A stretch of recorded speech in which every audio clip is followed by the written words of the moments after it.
Welcome to Pindar Poetry. We hope you learned something new. You open the Google Sheets app and load the exact file you will edit. Make sure you're signed in. Next, tap the row number on the left to select that entire row. This highlights it so you can change its height.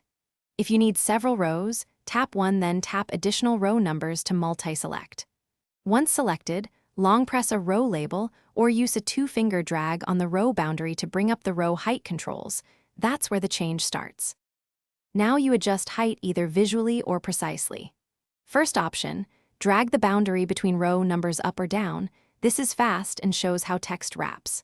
For an exact value, tap the three-dot menu, choose row, then resize row, and type a pixel or point value. Enter something like 24 for small or 40 for larger spacing. Make sure to check text wrap settings so content doesn't clip. Once done, the visual and numeric methods keep your layout consistent across devices. Next, you'll change columns with the same approach. Tap a column letter to select it, then drag the vertical boundary to widen or narrow the column. That's quick for visual adjustments. For precision, open the menu, choose column, then resize column, and enter the pixel width you need. Once done, make sure frozen rows or filters aren't preventing changes.